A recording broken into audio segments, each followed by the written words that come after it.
Si on comprend que toute chose existe en relation de dépendance, alors on comprend que rien n'existe en soi et par soi-même, que rien n'a une existence vraie, intrinsèque. Donc dans le bouddhisme, existence intrinsèque, existence vraie, existence de son propre côté, existence en soi, tout ça c'est synonyme. Donc des fois je vais dire l'un ou l'autre, mais maintenant vous savez, dans ce contexte ça veut dire la même chose. Existence intrinsèque, vraie, en soi, de son propre côté. Prenez l'expression qui vous aide le plus à comprendre. Si nous comprenons que les choses ont une relation de dépendance, existent en relation de dépendance, nous comprenons qu'elles n'existent pas en soi de leur propre côté. Et donc nous réalisons que l'existence intrinsèque n'existe pas. Réaliser que l'existence intrinsèque n'existe pas, c'est ça réaliser la vacuité. Réaliser que l'existence intrinsèque n'a jamais existé et n'existera jamais. C'est pas qu'elle n'existe pas parce que Bouddha a dit qu'elle n'existait pas. Bouddha révèle juste que ça n'a jamais existé et que ça n'existera jamais.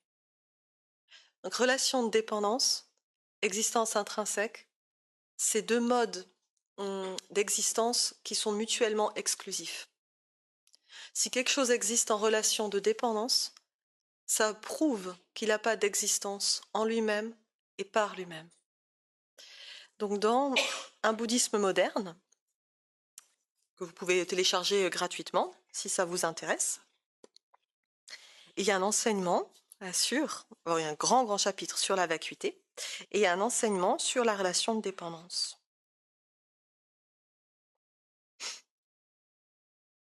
Donc à la page 142, si vous voulez retrouver dans un bouddhisme moderne, Vénérable Geshe Kelsang commence par nous donner une analogie.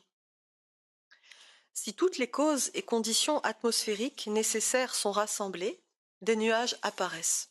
Donc, en l'absence de ces conditions, les nuages ne peuvent pas se former. Les nuages dépendent totalement de causes et de conditions pour se former.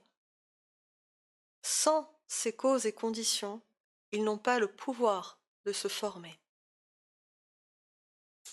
Donc ces deux phrases sont très importantes. Les nuages dépendent totalement, pas partiellement, totalement, de causes et de conditions pour se former. Il faut de l'humidité, il faut différentes choses, de la pression atmosphérique, j'imagine, différentes causes et conditions. Sans ces causes et conditions, ils n'ont pas le pouvoir de se former. Un nuage, ça apparaît uniquement parce que des causes et conditions se rassemblent, et tant que ces causes et conditions sont rassemblées, il y a l'apparence d'un nuage. Puis une fois que les causes et conditions sont dispersées, le nuage disparaît. Et c'est pas qu'il décide de disparaître, c'est juste qu'il disparaît parce qu'il n'a pas le pouvoir en lui-même de se former, il n'a pas non plus le pouvoir en lui-même de disparaître. Il est une simple apparence, en dépendance de causes et de conditions. C'est ça qu'on appelle une manifestation dépendante. Une manifestation dépendante, c'est quelque chose qui apparaît en dépendance de facteurs autres qu'elle-même. Qu'une manifestation dépendante, c'est quelque chose qui apparaît en dépendance de facteurs qui sont autres que lui-même ou qu'elle-même. Si quelque chose ne peut apparaître qu'en dépendance de facteurs qui sont autres que lui-même, alors ça veut dire que cette chose n'a aucune existence propre. Si elle avait une existence propre, elle n'aurait pas besoin d'autres causes et de conditions pour apparaître. Elle se suffirait à elle-même, elle serait indépendante.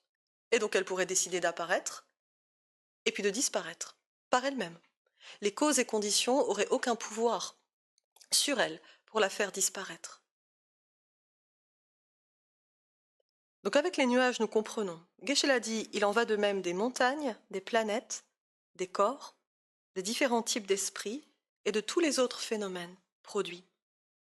Ils sont vides d'existence intrinsèque et sont de simples imputations de l'esprit parce qu'ils dépendent de facteurs qui leur sont extérieurs pour exister.